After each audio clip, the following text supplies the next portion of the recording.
আসসালামু আলাইকুম প্রিয় দর্শক, চলে আসলাম আজকের এই মুহূর্তের গুরুত্বপূর্ণ নিম্নচাপ, বৃষ্টিপাত এবং আবহাওয়ার আপডেট নিয়ে।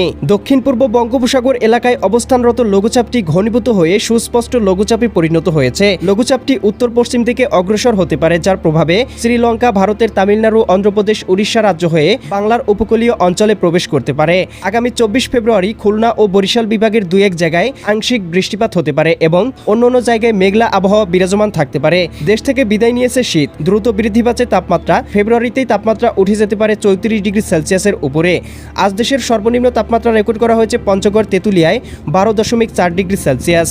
আজ 22 ফেব্রুয়ারি রবিবার এবং আগামীকাল 23 ফেব্রুয়ারি সোমবার জানিয়ে দিব কেমন থাকার সম্ভাবনা রয়েছে আগামী 24 থেকে 48 ঘন্টা দেশের 8 বিভাগের 64 জেলার আবহাওয়া পরিস্থিতি। তাই প্রিয় দর্শক, আপনি দেশের কোন জেলা থেকে ভিডিওটি দেখছেন এবং আপনার জেলায় এই মুহূর্তে আবহাওয়ার কেমন অবস্থা রয়েছে কমেন্ট করে আমাদেরকে জানিয়ে দিন। প্রতিদিনের নিত্য নতুন আবহাওয়ার খবর এবং পূর্বাভাস পেতে এই ভিডিওটিতে লাইক দিয়ে চ্যানেলটি সাবস্ক্রাইব করে বেল আইকন অন করে রাখুন। প্রিয় দর্শক, চলে আসলাম আবহাওয়ার পূর্বাভাস মেঘমালা চিত্রে। এখান থেকে আমরা দেখতে পাচ্ছি আগামী 24 ফেব্রুয়ারি মঙ্গলবারের দিকে এদিকে খুলনা বিভাগ, বরিশাল বিভাগের কোথাও কোথাও বৃষ্টিপাতের সম্ভাবনা রয়েছে। এদিকে দেখতে পাচ্ছি চরফ্যাশন, লালমোহন, বোরহানউদ্দিন, এদিকে দেখতে পাচ্ছি ভোলা বরিশাল, এদিকে মির্জাগঞ্জ, পাথরঘাটা, এদিকে কলাপাড়া, জিয়ানগর, কাউখালী, এদিকে টুঙ্গিপাড়া, গৌরনদী, এদিকে মাদারীপুর, এদিকে দেখতে পাচ্ছি বাগেরহাট, মোংলা, এই অঞ্চলগুলোতে বৃষ্টিপাতের সম্ভাবনা রয়েছে।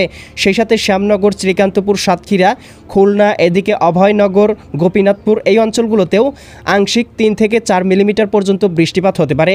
ভারতের দিকে দেখতে পাচ্ছি এদিকে আপনার কলকাতা, এদিকে দেখতে পাচ্ছি কলাঘাট, হলদিয়া, এই অঞ্চলগুলোতেও কোথাও কোথাও আংশিক পরিসরে বৃষ্টিপাত হতে পারে 4 থেকে 5 মিলিমিটার পর্যন্ত।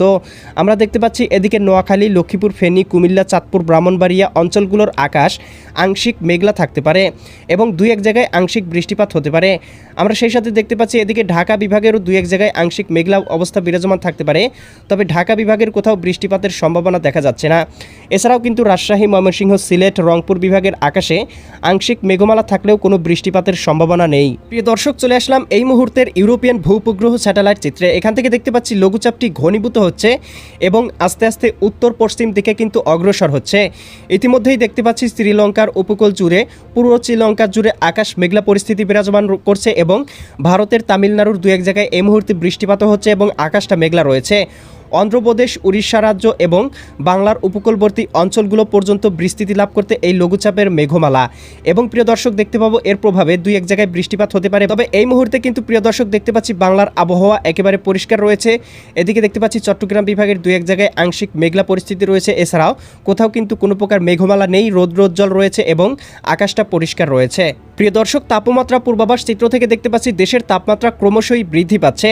আগামীকাল দুপুরের মধ্যে সর্বোচ্চ তাপমাত্রা উঠতে পারে ঢাকা বিভাগে 32 ডিগ্রি সেলসিয়াস, এদিকে বরিশাল বিভাগে উঠতে পারে 30 ডিগ্রি সেলসিয়াস, খুলনা বিভাগে দুপুরের দিকে 30 থেকে 31 ডিগ্রি সেলসিয়াস পর্যন্ত উঠে যেতে পারে, রাজশাহী বিভাগে 28 থেকে 29 ডিগ্রি সেলসিয়াস, রংপুর বিভাগে 28 ডিগ্রি সেলসিয়াস, এদিকে দেখতে পাচ্ছি ময়মনসিংহ বিভাগে 28 থেকে 29 ডিগ্রি সেলসিয়াস, সিলেট বিভাগেও 29 ডিগ্রি সেলসিয়াস, এদিকে দেখতে পাচ্ছি চট্টগ্রাম বিভাগে 30 থেকে 31 ডিগ্রি সেলসিয়াস পর্যন্ত উঠে যেতে পারে। ভারতের ত্রিপুরা রাজ্যেও 30 degree Celsius, 31 degree Celsius, Barishal এদিকে 30 ডিগ্রি, খুলনা বিভাগে 30 ডিগ্রি, ভারতের কলকাতার দিকে 33 থেকে 34 ডিগ্রি সেলসিয়াস পর্যন্ত উঠে যেতে পারে।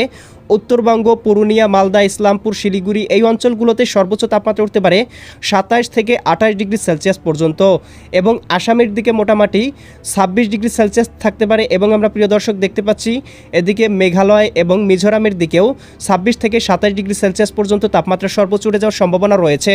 প্রিয় দর্শক, রাতের তাপমাত্রা কিছুটা কম থাকতে পারে। ঢাকা বিভাগে সর্বোচ্চ 17 থেকে 18 ডিগ্রি সেলসিয়াস, এদিকে দেখতে পাচ্ছি বরিশাল বিভাগে 18 ডিগ্রি সেলসিয়াস, খুলনা বিভাগে 18 থেকে 17 ডিগ্রি সেলসিয়াস, এদিকে রাজশাহী বিভাগে 16 থেকে 15 ডিগ্রি সেলসিয়াস, রংপুর বিভাগে 15 ডিগ্রি সেলসিয়াস, এদিকে দেখতে পাচ্ছি ময়মনসিংহ বিভাগে 16 থেকে 17 ডিগ্রি সেলসিয়াস, খুলনা বিভাগেও 16 থেকে 17 ডিগ্রি সেলসিয়াস, ত্রিপুরা রাজ্যেও 17 থেকে 18 ডিগ্রি সেলসিয়াস, চট্টগ্রাম বিভাগেও দেখতে পাচ্ছি 16 থেকে 17 ডিগ্রি সেলসিয়াস, ভারতের কলকাতার দিকে দেখতে পাচ্ছি 20 ডিগ্রি সেলসিয়াস, উত্তরবঙ্গের দিকে দেখতে পাচ্ছি 15 ডিগ্রি সেলসিয়াস, আসামের দিকেও 15 থেকে 16 ডিগ্রি সেলসিয়াস পর্যন্ত সর্বনিম্ন থাকতে পারে শেষ রাত এবং সকালের মধ্যে। প্রিয় দর্শক, এই মুহূর্তে সামুদ্রিক কোনো সতর্ক সংকেত দেওয়া হয়নি, তবে একটি লঘুচাপ তৈরির প্রভাবে এদিকে শ্রীলঙ্কা, ভারতের তামিলনাড়ু এই অঞ্চলগুলোতে প্রভাব বিস্তার করতে পারে। তবে লঘুচাপটি কিন্তু সরাসরি বাংলায় প্রভাব বিস্তার করার সম্ভাবনা নেই। লঘুচাপটি প্রথমে ভারতের তামিলনাড়ু, অন্ধ্রপ্রদেশ, উড়িষ্যা রাজ্য হয়ে একদিকে আস্তে আস্তে বাংলার উপকূলবর্তী অঞ্চলের দিকে প্রবেশ করতে পারে, যার প্রভাবে দুই এক জায়গায় আংশিক বৃষ্টিপাত এবং আংশিক মেঘলা আবহাওয়া বিরাজমান থাকতে পারে। তবে ভারী পরিসরে বৃষ্টিপাত বা বজ্রসহ ভারী বৃষ্টিপাতের সম্ভাবনা দেখা যাচ্ছে না। প্রিয় দর্শক, এই ছিল আগামীকালকের আবহাওয়ার সম্পূর্ণ পূর্বাভাস। কেমন লাগলো কমেন্ট করে জানিয়ে দিবেন।